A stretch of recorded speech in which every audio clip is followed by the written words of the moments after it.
I recalled my invitation to Prime Minister Vajpayee to Lahore in February 1999.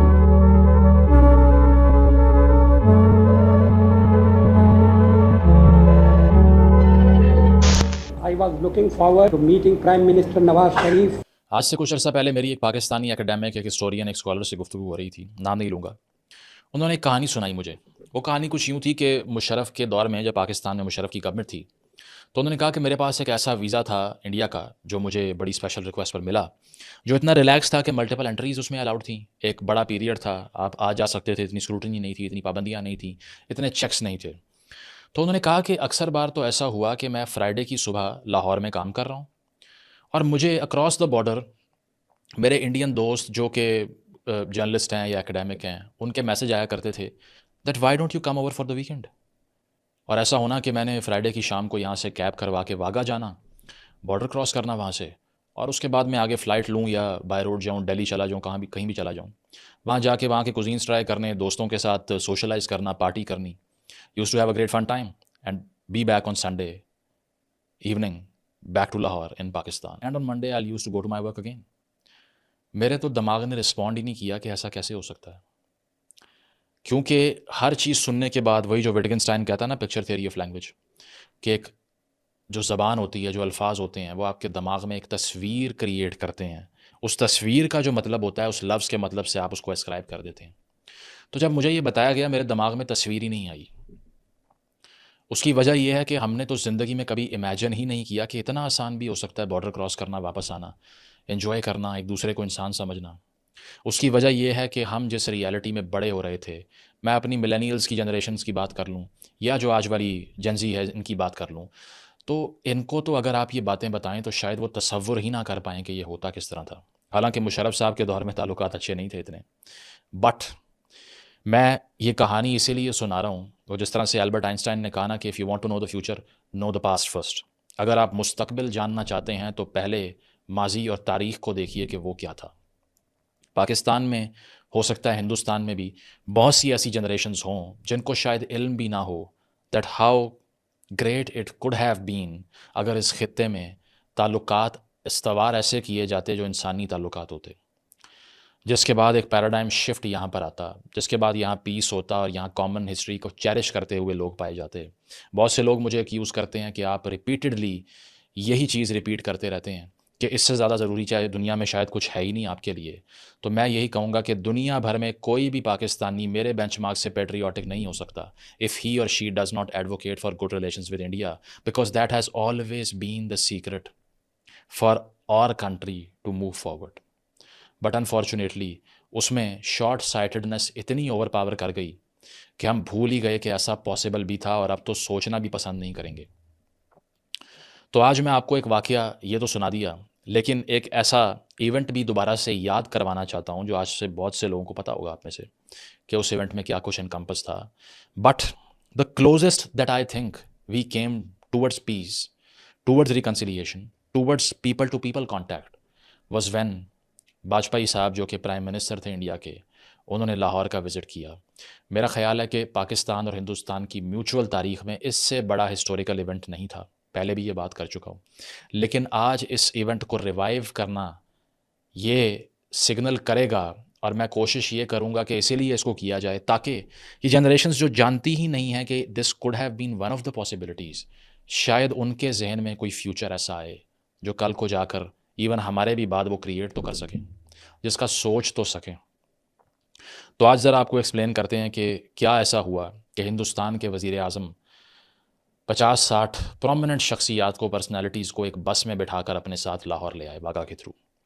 ये बात है 1970s की, जब सिमला अग्रीमेंट साइन किया गया था, जब पाकिस्तान दो लख्त हुआ, ईस्ट पाकिस्तान अलहदा होकर बांग्लादेश बन गया। उस सिमला अग्रीमेंट के तहत हमने ये तय किया था कि LOC में जो पोजीशंस थीं उनको होल्ड किया जाएगा और एक दूसरे की टेरिटरी को इनक्रोच नहीं किया जाएगा। तो एक अनरिटन अंडरस्टैंडिंग इन्वॉल्व थी कि ये, पहले मैं आपको बैकग्राउंड बता रहा हूँ कि कौन से बैकग्राउंड और कौन से बैकड्रॉप में ये सारी डिस्कशंस हुई जिससे वाजपेयी साहब लाहौर आए थे। तो एक अनरिटन अंडरस्टैंडिंग मौजूद थी जिसके तहत इंटरनेशनल बॉर्डर तस्वुर किया जाता था LOC को, लेकिन इस सारी सूरत हाल में जो 80 और 90 की दहाई थी, यानी कि 80s और 90s, उसमें जो कश्मीर में इंसर्जेंसी थी, उसने हिंदुस्तान और पाकिस्तान के ताल्लुकात को बुरी तरह एक्लिप्स किया रखा। मुख्तलिफ ऑर्गेनाइजेशंस वहाँ पर ऑपरेट करती रहीं, जैसे JKLF थी initially, Jammu Kashmir liberation front.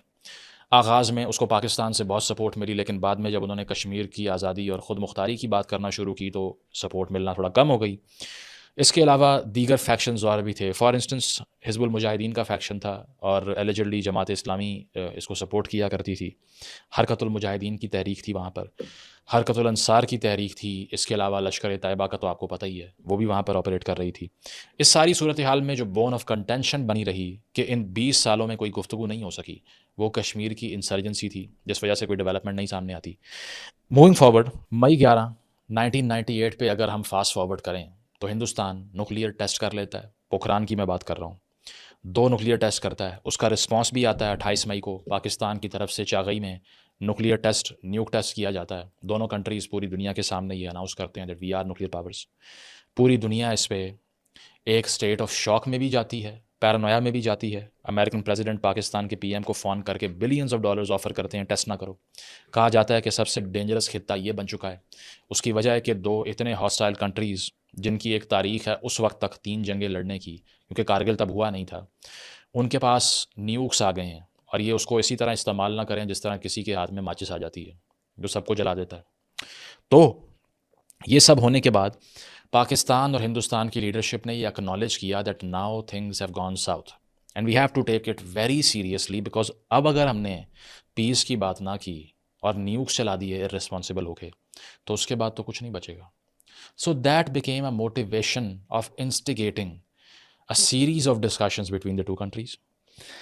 आगाज़ होता है जुलाई 1998 से, जब पहला डायलॉग होता है न्यूक्लियर टेस्ट के हवाले से। उसके बैकड्रॉप के बाद सार्क का समिट होता है कोलंबो, श्रीलंका में, जिसमें नवाज़ शरीफ साहब जो पाकिस्तान के उस वक्त के वज़ीर आज़म थे और अटल बिहारी वाजपेयी साहब जो उस वक्त के हिंदुस्तान के वज़ीर आज़म थे, उनकी गुफ्तगू होती है। कोई ख़ास रिज़ल्ट नहीं निकलता, क्योंकि उसके बाद LOC पे कंसिस्टेंट स्कर्मिशेस होते हैं, कंसिस्टेंट फायरिंग के इवेंट्स होते हैं। इसीलिए बार बार ये जो आर्ग्यूमेंट्स थे ये फ्यूटाइल साबित हो जाते हैं।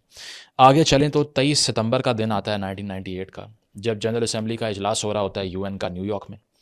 यहाँ पर भी वाजपेयी और नवाज़ शरीफ साहब की मुलाकात होती है and this becomes an event जो कि कैटलिस्ट का रोल प्ले करता है इंडिया पाकिस्तान रिलेशंस में। उसकी वजह यह है कि यहाँ पर डिसाइड होता है कि फॉरेन सेक्रेटरीज पाकिस्तान और हिंदुस्तान के इस्लामाबाद में मिलेंगे 15 अक्टूबर 1998 को। एक सीरीज़ ऑफ डिस्कशंस का आगाज़ होगा और CBMs भी डिसाइड होते हैं, कॉन्फिडेंस बिल्डिंग मेजर जो लिए जाएंगे इस नवाज़ शरीफ और वाजपेयी मीटिंग में। पहला CBM डिसाइड ये होता है कि टेलीफोन की जो हॉटलाइन है दोनों प्राइम मिनिस्टर्स के दरमियान वो दोबारा से खोली जाएगी। मेरा ख्याल है आज तो ये पॉसिबल नहीं है कि पाकिस्तान का वज़ीर आज़म शहबाज शरीफ फ़ोन उठाए और डायरेक्टली मोदी साहब को फ़ोन कर दे, नॉट पॉसिबल। तो रिस्टोर होती है हॉटलाइन। इसके अलावा बताया ये जाता है कि दूसरा CBM जो डिसाइड किया है वो पीपल टू पीपल कॉन्टैक्ट को बढ़ाने में और इन्हांसमेंट ऑफ ट्रेड पर हम गुफ्तगू करेंगे और साथ साथ इस पे मेजर्स भी लेंगे मुख्तलिफ। तीसरा CBM डिसाइड होता है कि हम री-इस्टैब्लिश करेंगे रेलवे लिंक को, जो कि कोकरापार यानी कि पाकिस्तान का इलाका और मुनाबाव जो राजस्थान में है, इसके दरमियान रेल नेटवर्क्स को रिवाइव करेंगे। चौथा CBM डिसाइड होता है कि डायरेक्टली एक बस सर्विस का आगाज़ किया जाएगा दिल्ली और लाहौर के दरमियान में, ताकि ट्रांसपोर्टेशन जब तक शुरू नहीं होती 2 खित्तों के दरमियान तब तक वहाँ पर पीस नहीं आ सकता। ठीक है। इसके बाद ये डिसाइड होता है कि वीज़ा रिलैक्सेशन अनाउंस की जाएगी, यानी कि अगर मैं हिंदुस्तान का शहरी हूँ, पाकिस्तान आना है, तो मुझे ये ना हो कि एम्बेसी वाले बिठा के ज़लीली करते रहें। और अगर मैं पाकिस्तान का शहरी हूँ, मैंने हिंदुस्तान जाना है, तो ऐसा ना हो कि हिंदुस्तान की एम्बेसी वाले मुझे मुँह नहीं लगा रहे और वीज़ा नहीं दे रहे, डिफरेंट इररेलेवेंट सवाल पूछ रहे हैं, स्क्रूटनी कर रहे हैं। तो वीज़ा रिलैक्सेशन होगी और इसके अलावा रिडक्शन इन बॉर्डर फायर, जो LOC के ऊपर स्कर्मिशेस होंगे उसको कम करने पर ये CBMs डेवलप करने की बात होती है। आगे चलता हूँ। ये भी बताया गया कि सेक्रेटरी लेवल की टॉक्स जो होंगी वो जल्द होने वाली, जिस तरह मैंने पहले बताया। तो इन टॉक्स में होता क्या है कि इंडिया इसके बाद में नो फर्स्ट न्यूक्लियर स्ट्राइक का जो न्यूक्लियर यूज़ का जो अग्रीमेंट है उस पर इंसिस्ट करता है। पाकिस्तान को ये कहता है कि ट्रांसपेरेंसी होनी चाहिए मिलिट्री ऑपरेशंस के अंदर। पाकिस्तान ये तो मानता है कि नॉन एग्रेशन का पैक्ट होना चाहिए, बट ये पॉइंट कि नो फर्स्ट स्ट्राइक पॉलिसी, इस पे उस तरह से रिस्पॉन्ड नहीं करता, जिसके बाद ये टॉक्स ज़रा स्टॉल हो जाती हैं और एक्यूजेशंस लगना शुरू हो जाते हैं दोनों साइड से इसके बाद न्यू दिल्ली में एक और राउंड होता है टॉक्स का, अक्टूबर की टॉक्स के बाद, जिसमें सर क्रीक का डिस्प्यूट ज़ेर बहस आता है। इसके अलावा वुलर बैराज का जो इशू था, इसको आप गूगल कर सकते हैं क्या था, वो सामने आता है। काउंटर टेररिज्म के जो ऑब्जेक्टिव्स हैं उन पे बात की जाती है। ये सारी सूरत हाल देखते हुए पाकिस्तान ये प्रपोज़ करता है कि थर्ड पार्टी आर्बिट्रेशन होनी चाहिए इंडिया पाकिस्तान के डिस्प्यूट्स में, जिसको हिंदुस्तान तस्लीम नहीं करता। वो कहते हैं कि हमें न्यूट्रल आर्बिट्रेशन नहीं चाहिए। इंडिया इसको अपोज़ करता है, डिसएग्रीमेंट फिर बनते रहते हैं। लेकिन पैराडाइम शिफ्ट कहाँ पर आता है? जब इनाग्रेशन होती है लाहौर और दिल्ली की बस सर्विस की। उस इनाग्रेशन में पाकिस्तान के वज़ीर आज़म नवाज़ शरीफ साहब वाजपेयी साहब को दावत देते हैं कि वो आएँ इस बस पर बैठकर पाकिस्तान। तो इस तरह से ये बस का जो जर्नी है ये अमृतसर से शुरू होता है और इस बस पर वाजपेयी साहब सवार होते हैं। फरवरी 1999 की मैं बात कर रहा हूँ, 1999 फरवरी, जिसमें वाजपेयी साहब का विज़िट होता है लाहौर में और उनके साथ 25 प्रोमिनेंट सेलिब्रिटीज़ भी होते हैं जो कि इंडिया से पाकिस्तान विज़िट करते हैं as a gesture that this is not just the political but a cultural exchange as well. बहुत से सेलिब्रिटीज़ जो थे उनमें शत्रुघ्न सिन्हा थे जो एक्टर हैं काफ़ी प्रोमिनेंट। इसके अलावा former captain of India Kapil Dev मौजूद थे इस बस के ऊपर। सतीश गुजराल मौजूद थे, जावेद अख्तर मौजूद थे जो राइटर हैं। और ये बस पहुंचती है पाकिस्तान और पाकिस्तान आकर कहाँ कहाँ ले जाया जाता है ज़रा ये सुनिए। तो सबसे पहले तो जो एक सेरेमनी तकरीब का जो इनकाद होता है वो मीनार पाकिस्तान पर होता है, जहाँ पाकिस्तान की डिक्लेरेशन किसी दौर में 1940 में मार्च में, अब से कुछ रोज़ पहले वो दिन भी गुजरा, मंजूर की गई थी, जिसको पाकिस्तानी प्रेस और फॉरेन मीडिया कहता है implicit recognition of Pakistan sovereignty. इसके साथ साथ लाहौर समिट होता है फरवरी 20 से फरवरी 21 तक 1999 और क्रिकेट की टेस्ट सीरीज़ करवाए जाने की बात अग्री की जाती है। हॉकी डिप्लोमेसी की बात की जाती है कि हॉकी के मैचेस होंगे। पार्लियामेंटेरियंस मीट रखवाया जाता है जिसमें लेजिस्लेटर्स दोनों कंट्रीज़ के मिलेंगे। इसके साथ साथ इकोनॉमिक अपॉर्चुनिटीज़ पे बात की जाती है। लाहौर फोर्ट यानी कि लाहौर का जो शाही किला है वहाँ पर वाजपेयी साहब को ले जाया जाता है। अल्लामा इकबाल के मज़ार पे ले जाया जाता है जो प्रोमिनेंट पोइट थे। गुरुद्वारा डेरा साहिब का वो विज़िट करते हैं। इसके साथ साथ समाधि पे जाते हैं रंजीत सिंह की, ठीक है।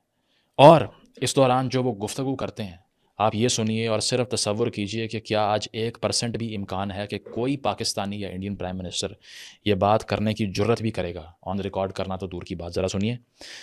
वाजपेयी साहब कहते हैं गवर्नर हाउस में जब रिसेप्शन था वहाँ पर स्पीच में कहते हैं when I go back home some people in my party will say that by going to the Minar Pakistan I have placed my मोहर सील ऑन पाकिस्तान। कहते हैं कि जब मैं वापस जाऊंगा हिंदुस्तान तो बहुत से मेरे पार्टी मेंबर कहेंगे कि आपने मीनार पाकिस्तान पर जाकर पाकिस्तान के वजूद पर ही मोहर लगा दी है।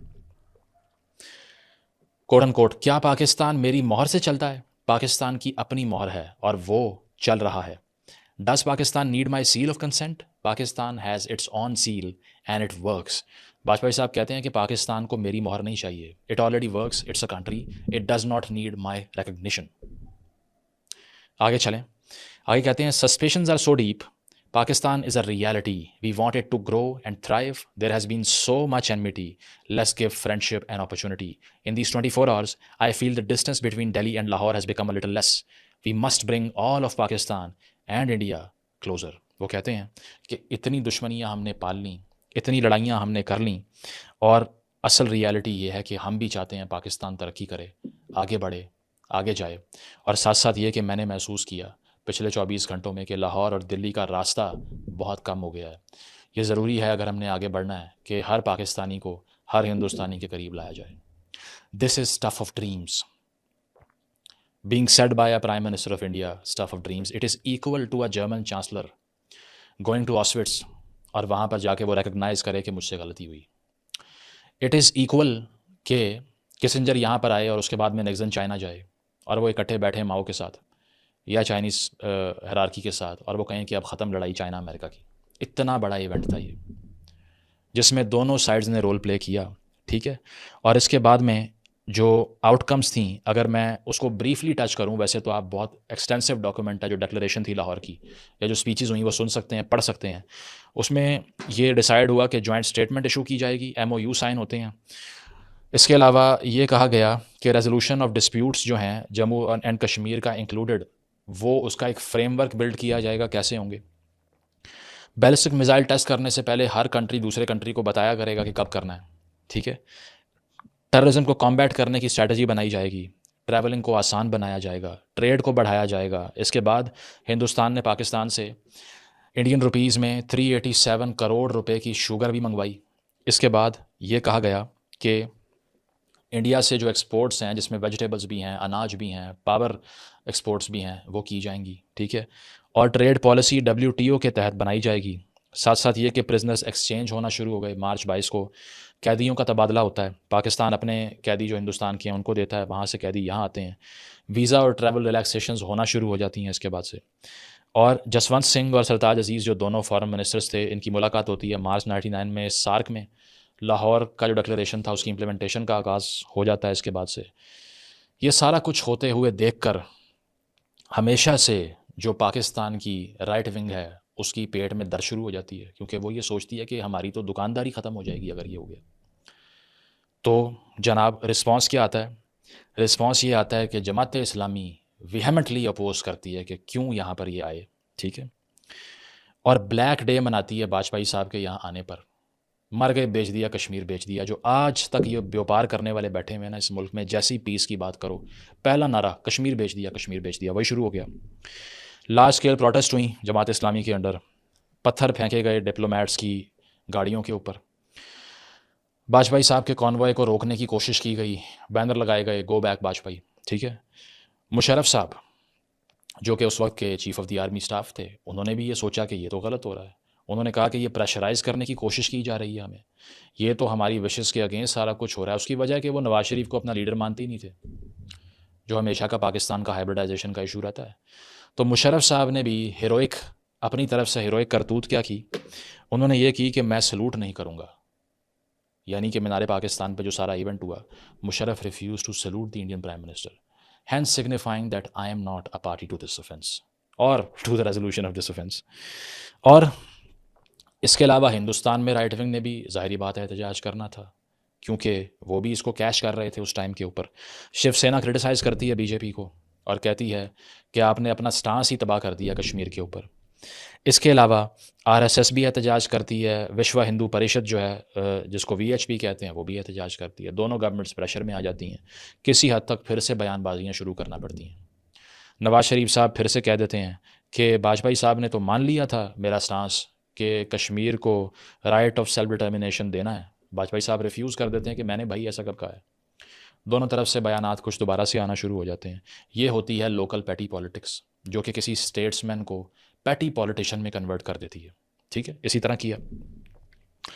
और उसके बाद में क्या होता है? उसके बाद में ये होता है कि ये सारी ट्रेजेक्ट्री जो हम अटेन कर रहे थे, जिसके तहत पीपल टू पीपल कांटेक्ट बढ़ना था, लोगों ने एक दूसरे के साथ कल्चरल एक्सचेंज करना था, बॉर्डर पे फायरिंग बंद होनी थी, बॉर्डर सॉफ्ट होने थे, इसके साथ साथ ये कि ट्रेड बढ़नी थी, यहाँ के शहरियों के पेट भरने थे, ठीक है, और जंगों पे हथियारों पे पैसे लगाना बंद करने थे। वो सारा प्लान ही लपेट दिया गया। जब पता चला कि अक्टूबर 1998 से मुशर्रफ साहब तो कारगिल करने की प्लानिंग कर रहे थे, ठीक है। एक तरफ लाहौर डिक्लेरेशन की इम्प्लीमेंटेशन हो रही है और दूसरी तरफ जंग की तैयारी जारी है, सही है। अक्टूबर 99 में मुशर्रफ साहब नवाज शरीफ साहब की हुकूमत को उखाड़ के बाहर फेंक देते हैं। मैं कारगिल की डिटेल में नहीं जाऊंगा कि वो कैसे हुआ, क्योंकि वो in it self a massive event है। अगर उस पर बात शुरू कर दी 30 मिनट और ले जाऊंगा आपके, उस पर बहुत जल्द बात करूंगा कि उसमें किसने क्या किया, कौन जीता, कौन हारा, किसकी रिस्पॉन्सिबिलिटी है। लेकिन वो सारा इवेंट हुआ जिससे A to Z ये सारी एफर्ट हमने दरिया में बहा दी, डिस्ट्रॉय कर दी, सही है।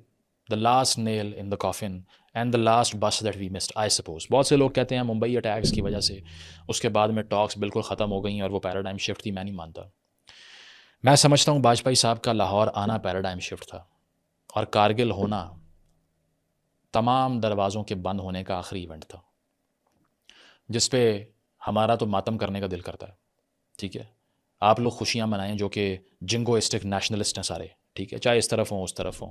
उसकी वजह है कि डिवीजन पे नाचने वाला हमेशा शॉर्ट साइटेड होता है, इमोशनल होता है और इसके अलावा ह्यूमनिस्ट नहीं हो सकता कभी।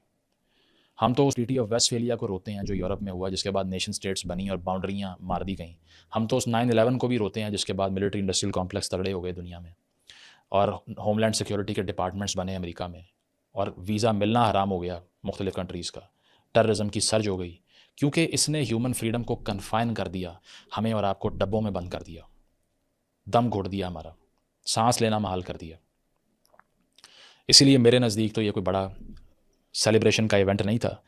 तो इस तरह से जनाब, बाद में आपको सारी कहानी पता है। 2001 में पार्लियामेंट अटैक्स होते हैं हिंदुस्तान में, 2008 में मुंबई अटैक्स होते हैं हिंदुस्तान में, और ये last nail in the coffin जो था ये पूरी तरह से मटीरियलाइज हो जाता है और तमाम दरवाजे आज तक बंद हैं। अगर ये सब ना होता तो आज बर्र सगीर कैसा होता, सब कॉन्टिनेंट कैसा होता, ये तसव्वुर करना भी मुश्किल है। आप सोचिए कि हिंदुस्तान से अगर ट्रेड हो रही होती तो ईस्ट एशिया की जो मार्केट्स हैं उसको एक्सेस करना कितना आसान होता पाकिस्तान के लिए। इसके अलावा हिंदुस्तान के लिए जो सेंट्रल एशिया की मार्केट्स हैं जो आज हमें बाईपास करके उनको एक्सेस करनी पड़ती हैं, वो कितना ईजी होता अगर पाकिस्तान के थ्रू हिंदुस्तान ट्रेड कर रहा होता। सही है। थर्ड पार्टी स्टेट्स जैसे अफ़गानिस्तान है, जैसे यूएई है, अगर आज मैंने कोई इंडियन प्रोडक्ट यूज़ भी करनी है ना तो पहले मैं दुबई मंगवाऊंगा, वहाँ से यहाँ मंगवाऊंगा, डायरेक्ट नहीं आ सकती। ये बॉर्डर है साथ, वहाँ से नहीं आ सकती। इसी तरह अफ़गानिस्तान के थ्रू बहुत सा खाम माल आएगा, अदरवाइज़ नहीं आ सकता। वो सारा फ्यूचर हमने बर्बाद किया। इसके अलावा जो बहुत सी क्रॉप्स हैं, लेट्स से कि हिंदुस्तान एक लार्जेस्ट एक्सपोर्टर है वीट का और अनियन का, और पाकिस्तान में यही वो कमोडिटीज़ हैं जो इतनी इन्फ्लेशन का शिकार होती हैं, नहीं मंगवा सकते वहाँ से। वैक्सीन नहीं मंगवा सकते, दवा नहीं मंगवा सकते, हस्पताल नहीं भेज सकते किसी ऐसे लिवर के पेशेंट को, इम्प्लांट के पेशेंट को जिसका इलाज रीसेंट पास तक पाकिस्तान में नहीं था, हिंदुस्तान में था। इंडिया के बहुत से ऐसे रिलीजियस टूरिस्ट जो पाकिस्तान आना चाहते हैं, बहुत मुश्किल होती है, नहीं आ सकते। वो उन जगहों पर नहीं जा सकते जो कि उनके डीएटीज़ हैं, जो वो देखना चाहेंगे। वो अपने वो रिश्तेदार, अपने ग्रैंड पेरेंट्स, सिस्टर्स की पैदाइश की जगह देख नहीं सकते। हम नहीं देख सकते। कौन सा ऐसा ख़ानदान है इस पूरे खित्ते में जिन्होंने घरों में ये कहानी नहीं सुनी कि उनके बड़े उस तरफ थे, और जो उस तरफ थे उन्होंने ये कहानी नहीं सुनी कि उनके बड़े इस तरफ थे। नहीं जा सकते, नहीं देख सकते। आपने ज़बरदस्ती तलवार से तारीख़ को काट के लहूलुहान कर दिया। जना साहब ने कहा मैंने तो 2 भाइयों की लड़ाई का मसला हल करवाया था, उसके बाद तो मैं गर्मियों की छुट्टियां भी मालाबार हिल्स मुंबई में गुजारा करूंगा। क्या हुआ? कुछ नहीं हो सका। फाउंडिंग फादर का विजन है ना ये भी, कि बॉर्डर हार्ड नहीं होगा। हो सका? नहीं हुआ। आज इंडिया में सोलर एनर्जी सबसे सस्ती एनर्जीज़ में से एक है दुनिया में, नहीं मंगवा सकते वहाँ से हम। वहाँ एनर्जी एक्सपोर्ट्स सरप्लस एनर्जी है, पाकिस्तान नहीं इंपोर्ट कर सकता। रिसेंटली हिंदुस्तान ने क्लेम यह किया कि हमने 9 सालों में 240 मिलियन हिंदुस्तानियों को पॉवर्टी लाइन से बाहर निकाला है। पाकिस्तान इस अचीवमेंट को रेप्लिकेट नहीं कर सका। दिन ब दिन यहाँ पर अनफॉर्चुनेटली गुर्बत में इजाफा हुआ, पॉलिटिकल इंस्टेबिलिटी ख़त्म नहीं हुई, सिविल मिलिट्री इम्बैलेंस रहा, टेररिज्म की सर्ज रही, और हमने इस एक गलत फ़ैसले की वजह से अपना सारा फ्यूचर, सारी रिलायंस हमने वेस्टर्न बॉर्डर पे लगाई। तालिबान की झोली में जाकर हमने अपनी लॉयल्टीज़ डाल दी और उन्होंने भी हमें अब्यूज़ किया, और आज हमारे हाथ खाली हैं। आज जो हमारी चीन से एक्सपेक्टेशन थी, जो हमारी अफ़गान तालिबान से एक्सपेक्टेशन थी, जो ईरान से एक्सपेक्टेशन थी, किसी ने भी उस पर अमल नहीं किया, क्योंकि हमने ही कुछ नहीं किया। तो एक बॉर्डर को आपने इतना हार्ड करके बाकियों पे जो रिलायंस की, वहाँ से भी कुछ ना मिला। ये है ट्रैजिक स्टोरी। इसका कोई एंड हैप्पी नहीं हो सकता, ठीक है। इसकी कोई ऐसी कहानी नहीं हो सकती कि and then they lived happily ever after. But German philosopher Nietzsche ने कहा था that the world of imaginations is far bigger than the real world. ये वीडियो आज से कोई 8-10 साल बाद अगर यंगस्टर कोई देखे तो शायद उसके दिमाग में वो तस्वीर आ जाए जो मेरे दिमाग में नहीं आई। शायद वो इमेजिन कर सके कि अगर पास्ट में हम इतने करीब आए हैं तो जितनी भी गलतियां, मैं तो ऑन कैमरा कह चुका हूं कि 4 जंगें हमने लगाई, जितनी भी गलतियां हमने की, शायद फ्यूचर जनरेशन्स में से कोई एक ऐसा इंसान कल को किसी भी मुल्क की लीडरशिप का हिस्सा बने, इस तरफ या उस तरफ, जिसका दिमाग सिर्फ ये तसव्वुर कर पाए कि ये हो सकता है, और वो फिर हो सकता है। Because until you imagine something it can never become reality. So this event could only become reality in future if we do not stop imagining peace, love, cooperation, and above all, acceptance of the sanctity of humanity above jingoism, nationalism, and all prejudices. Thank you.